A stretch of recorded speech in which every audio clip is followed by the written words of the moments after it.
in the back of my head, it was embedded in me. But you know, I just, anytime a woman makes me mad, I just get in the car and take off. Okay, you right. I'll be back.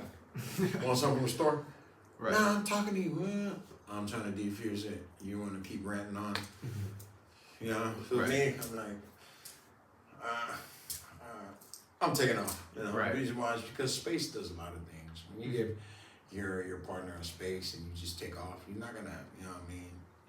Because you can only fight fire with water. You can't fight it with fire because it's just gonna escalate. You know.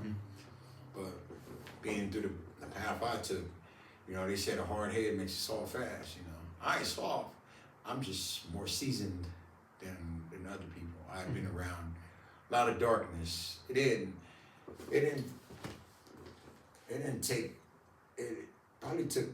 You know, there was a meme I seen that said it took decades of violence to be this gentle nowadays. You know, and it did. You know, there was a fair share of heart loss. I mean, heartbreaks and losses I took because the path I took. You know. And I don't, you know, I don't regret nothing, you know. I don't, like right now as being a SUD counselor, I feel pretty proud of myself, you know. I got a pretty strong support team, you know. I got a lot of people that are in my life now, but kind of go back to Tonga. I'm sorry, I have ADHD. You good? No worries. I'm like a Quentin It's a symphony. Yeah, it's all coming together. Yeah, I'm like a Quentin Tarantino movie. I'll pour this piece, throw that piece, throw that piece, throw that piece, and at the end I'll pull it all together like butt cheeks on a banana seat. All right, maybe not no butt. You get take that part out. But anyway, yeah, I feel like me as doing that whole stage in Tonga, I learned a lot about myself. I learned a lot about my culture. I sat around a lot of, I learned how to gravitate towards the roots of drinking kava. Kava is like, I call it,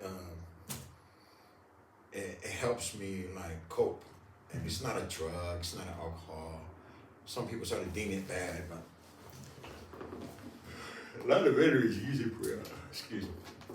A lot of veterans use it for PTSD. A lot of people use it to calm down. It's spelled Kava. It's in the Polynesian culture, you know, and we use it. They use kava over there in the islands for courting women. You know what I mean? Courting women. Right. You know, if you really like a girl, you ask her to come serve you. You know, serve the kava. It's like a delicacy. Like yeah. More like a traditional kind of kava drink, but you have the girl be the bartender. Word. You know, you don't. And the girl that you're going to go use, you know, drink kava with, you're trying to shoot your shot with. But not only you, but you got a gang, a circle of other guys shooting their shots. Right. So it's kind of, she has to play ping pong, you know what I mean? Bing, bing, bing, you know what I mean? Yeah. But yeah, they use it for weddings, courting women, funerals, all kinds of traditions, but now it's like a recreational drink now, you know, and I use it because it calms my soul. It calms me down. I only drink it once a week, and it's on Friday nights, you know. Mm-hmm. But I learned the kava ceremony. I learned from my mom's side of the family. I learned a lot, you know. Mm-hmm. I learned from my dad's side. You know, I went out to I got close to my dad after that. Me and my dad, and we became super close. He was his family embraced me like no other, you know, and I love that, you know. Mm-hmm. I love him. That's why I ride for him anytime they call me, you know. And my mom's side, I learned a lot about them and how a lot of people tend to have some little stupid little grudge against each other. Because being Tongan and Samoan, there's certain It's like a pride almost. No, it goes back to something the ancestors did, but it has no bearing in today's day. Right? Because we're so intertwined now, we're past that. You know, we're at a level now where I love my Usos, I love my Tongos. You know, that's who I am. You know, like I said at the beginning, I'm Tongan and Samoan. I don't deny my Samoan side. I got big, strong Samoan side. I got a strong Tongan side. So I embrace both, you know. Mm-hmm. But at the same time, being over there in Tonga, they helped me see that my mom's side of the family came from a long lineage. It's like a unspoken of side of the Tongan tree. Because my government's still the government in Tonga is still a royalty. And the first king of Tonga's mom is her name is Toho'ia Ama. It was a princess from Ubolu. And Ama was like, the kings couldn't marry any commoners, so they married a princess from Samoa, from Western Samoa. And a lot of Samoans don't know that, you know, a lot of Tongans don't know that, you know, that the first king of Tonga's mom is Samoan. That's the line my mom comes from. My mom's line is called the Ama. And in Tongan it means Kama. And then when the king gave him our village, it's Maufanga. Maufanga means, Hufanga means you found refuge. And Ma'u means you know you got refuge.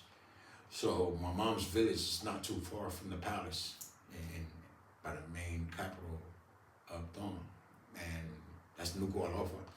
And we're right down the street. It's like from here to Home Avenue. It's not even far. Right. And yeah, it was crazy finding out the history of Samoa and Tonga. And then I flew out to Western Samoa to Savai'i, and I loved it. You know, I hung out in Samoa, and I was like, wow. I was very proud to be a Pacific Islander. I still am. You know, we are a rare breed. We are good people. We're human, and you know, we love who we love. We have no gray areas. Either we love you with all our hearts, or you done pissed us off to the point where, yeah.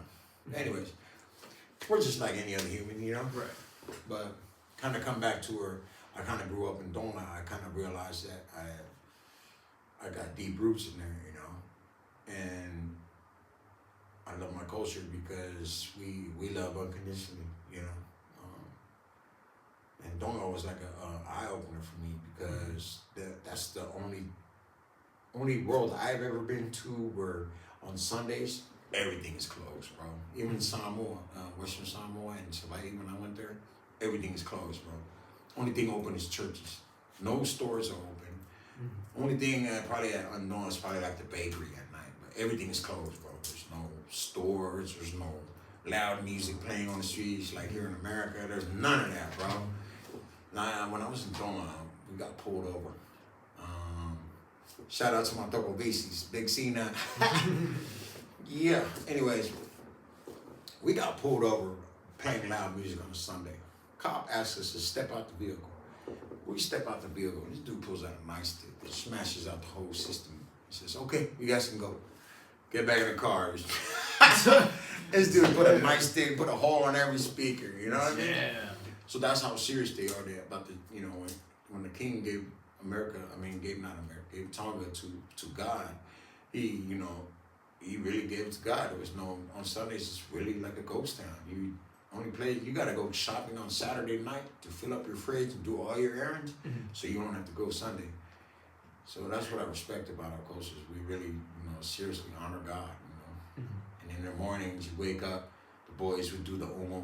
That's like the underground oven, and all the girls will help cook, and then they'll bring all the food out to the umo. We'll put it in there, and while the food's cooking like 3 to 4 to 5 hours in the underground oven, we're going straight to church.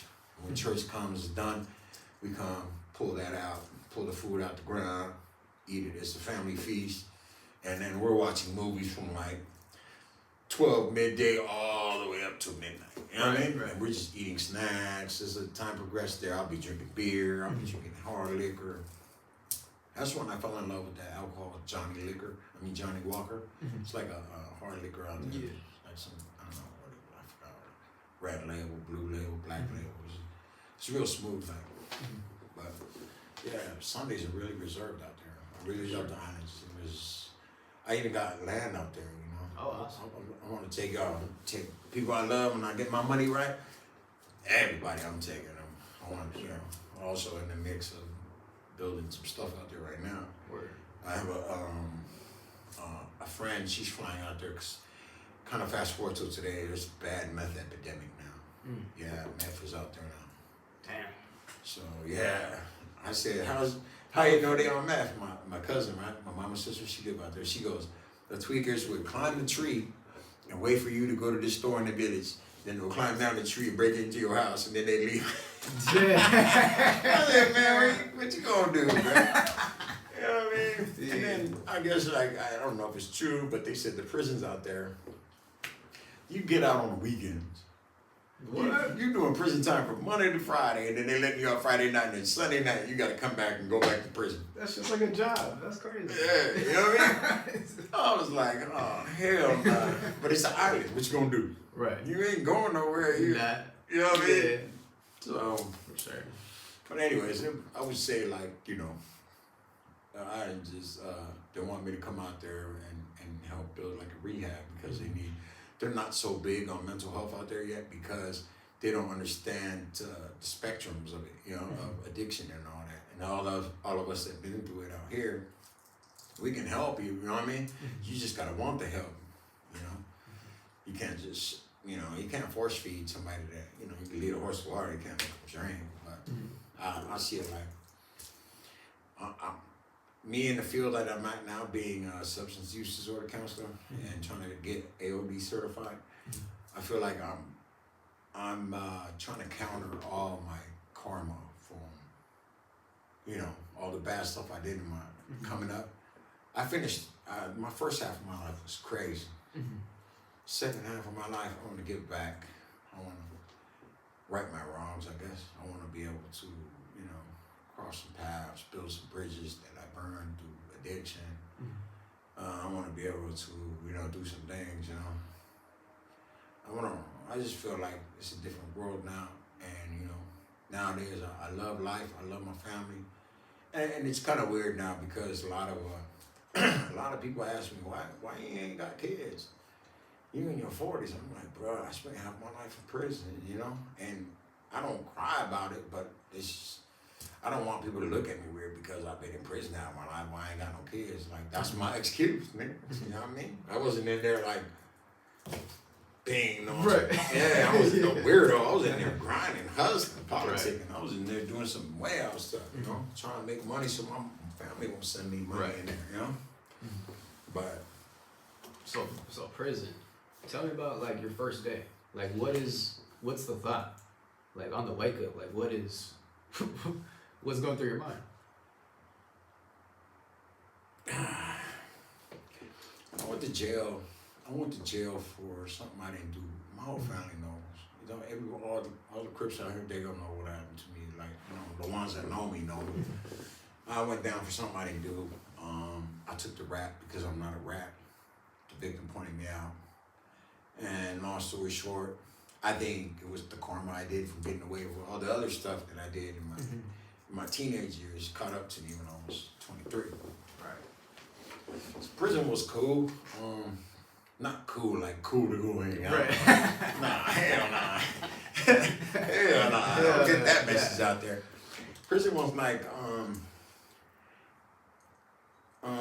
you couldn't be a goldfish in a piranha's tank. You couldn't be, you had to watch, you had to be observant, and you had to be reserved. I wouldn't wish prison on my worst enemy. I wouldn't, like, to be honest, I wouldn't, like, all the stuff that they teach you on the streets is nothing compared when you go in there, because it was an eye-opener, but it was also, like, the state prison makes you racist. I'll say it as it is. It makes you racist. It makes you look at because you're segregated into 4 different races. You know what I mean? You got the blacks, the Mexicans, the whites, then you got the others. And if you're not a BMW, if you're not black, Mexican, or white, you're other. I call them BMWs.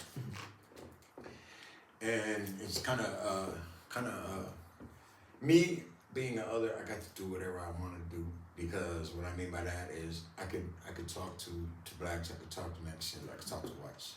Now it was up to them whether they could talk to me. You know what I mean? And sometimes we were the negotiators in the yard. Sometimes we were the medium between the, you know, negotiations between the races. Because skinheads couldn't do business with Crips. So Daniels couldn't do business with Bloods, or you know what I mean?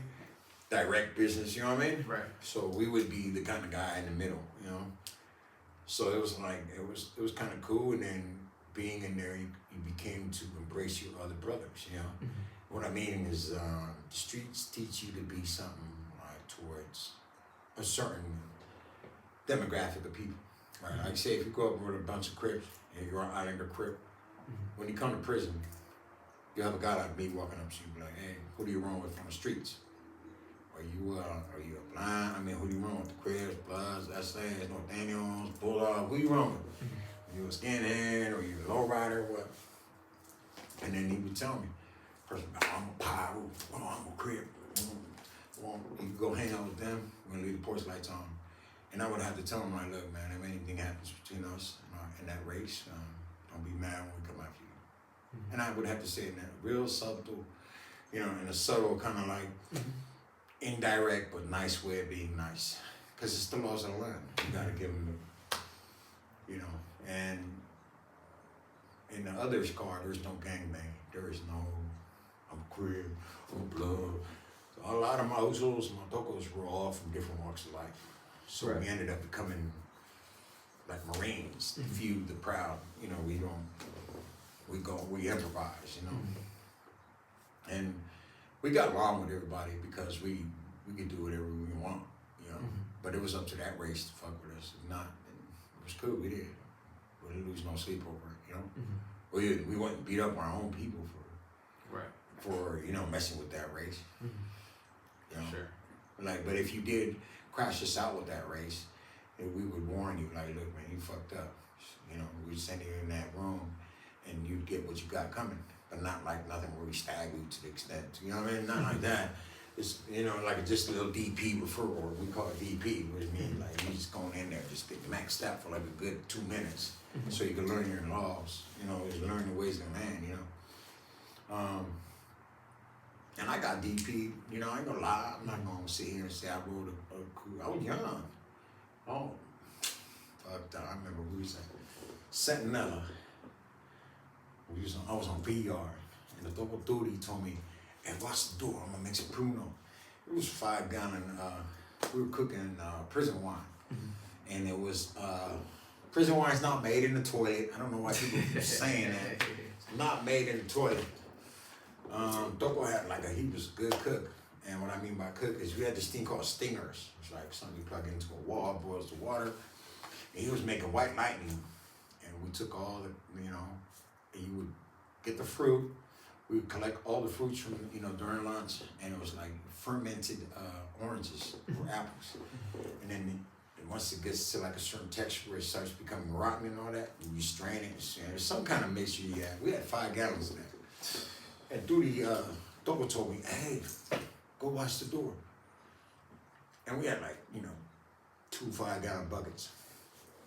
And right after the 4 o'clock count, we were supposed to just pour it all in the bottles and then wait till yard, and we have it all in bags, and we're taking it out to the bags, distributing it to all the homies and all the other races that we. I fucked up. The minute I turn around to go take a pee, I turn around and the cops right there looking right at me.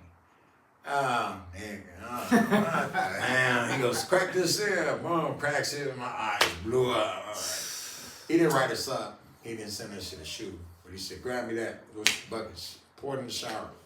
Rinse out the buckets. Give me the buckets." All right.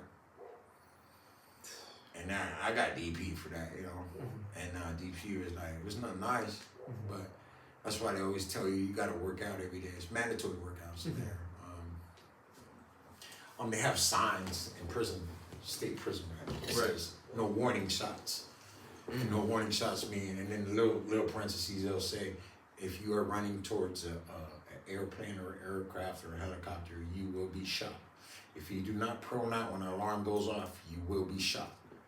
And when you go on the yard, they give you like this paper, this, like emergency contact. And it's like a toe tag for your, and the toe tag for your pinky toe. Yeah. That's crazy. Yeah. So, you know what I mean? And so when something happens on the yard, they have like this little, like police lights. Once they hit that means once you hear it, they go, "Woo, woo." Everybody got to prone out. That means prone out means you got to lay flat on your stomach. You know what I mean? If you don't lay down flat on your stomach, you can't get shot. You will be shot. They are not playing. These are you know, M16s and all that. And yeah, I was like, whew. And they were, you know. Well, it was like a moment where you realized, like, damn, I'm really in here with some crazy fucking people. Like, I'm not. Did you feel like you were cut from the same cloth, or you felt like, damn, I got in a bad situation. I'm here. Like, but. Well, when I pulled up into Donovan, when Donovan was still cool, I mean, what I mean by cool was it wasn't SNY or PC, whatever they call it nowadays. When I pulled up in Donovan, we was on what's it, 2 yard? It was like a reception yard before they ship you out to state prison, to the other state prisons. You have like a track, right? You know, like a track. And on these tracks, you got building 1, 2, 3, 4, 5 around these tracks, and you got a chow hall right here. And I remember it was like my third day there. Third day. They released the bottom tier, then they released us in the top tier. The bottom tier went out. We come under a rotunda, and it's like a 270 design, and 270 design means it's like a tier here, a tier here, a tier here, and then there's gunner towers inside, and then under when you walk out the building, you walk under the gunner tower.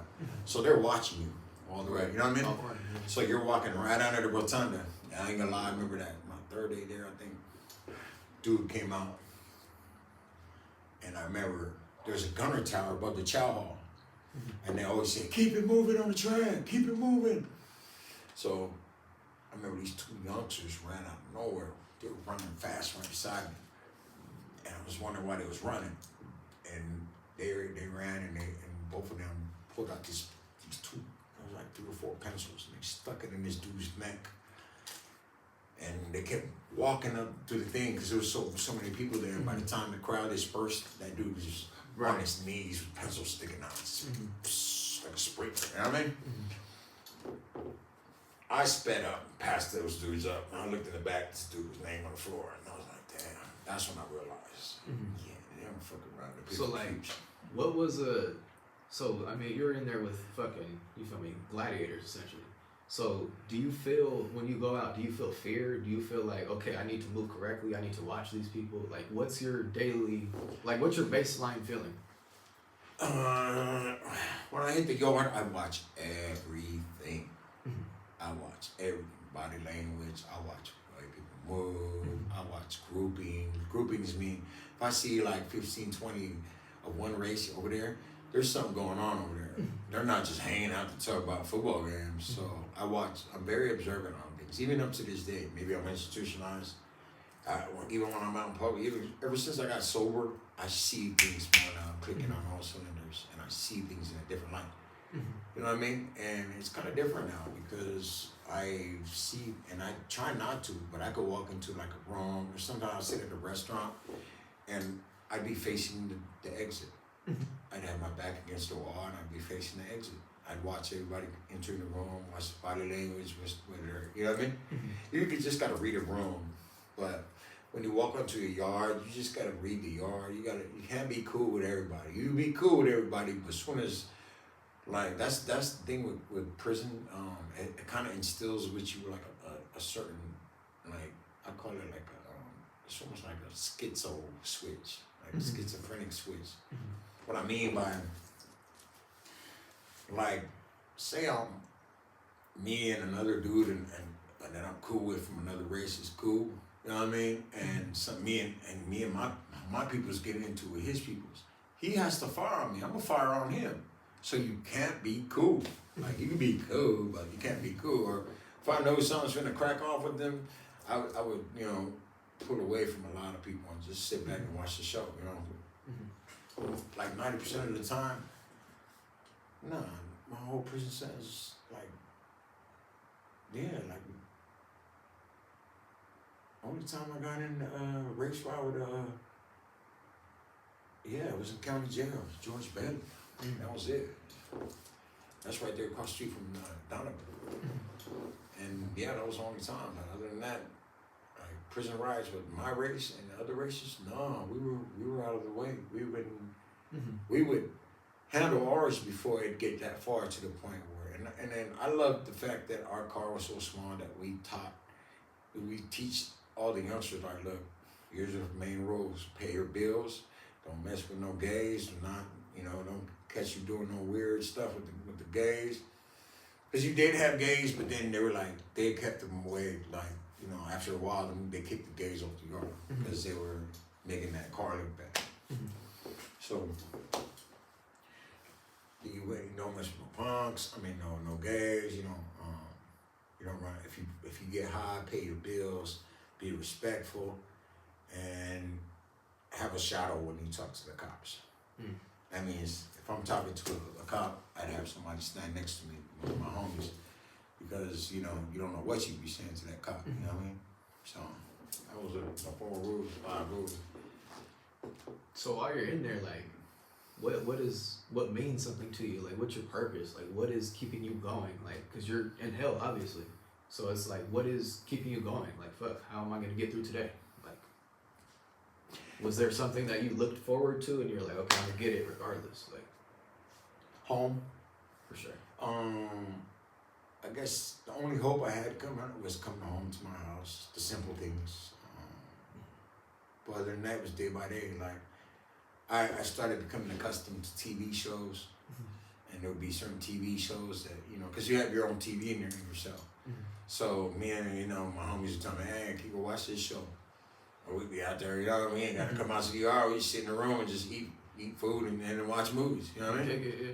Because back in them days, you had like 40, 50 channels of good cable. True story. So you'd be watching my boy liked to watch those crime shows, and I'm like, bro, why are you watching crime shows, bro? You broke the law, you're crazy. Watch something else, man. You're not gonna be in the chat. You're not gonna be, So For sure. you ended up, you start looking at life.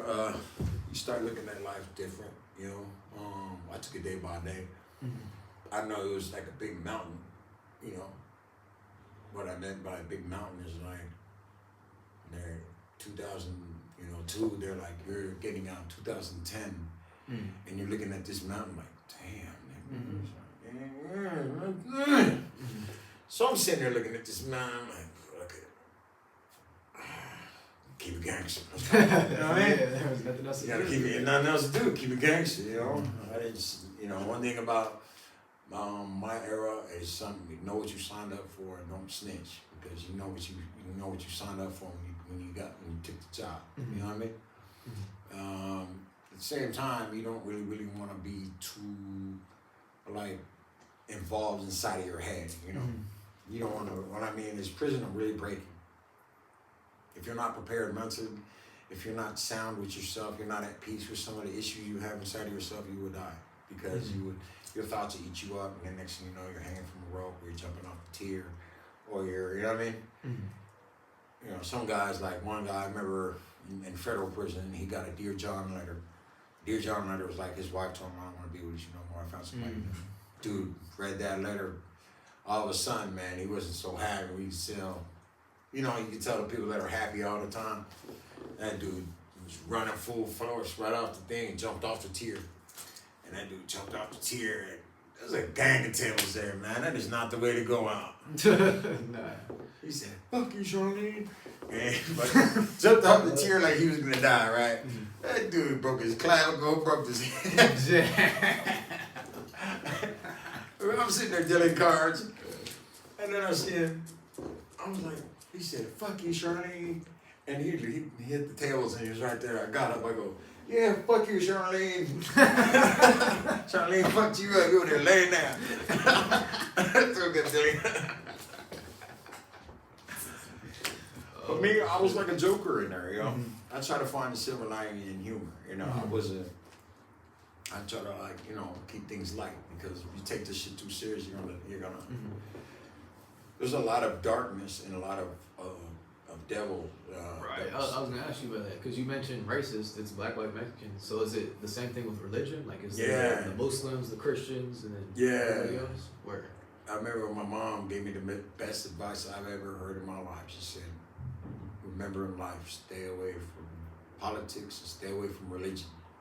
And I didn't believe what she meant by religion. Man, she was like, stay away from those two subjects and you'll be alive longer. She told me that was her advice for me when I went to prison. I was like, all right, mama, you right. Religion and politics. Pull up on the yard, and this is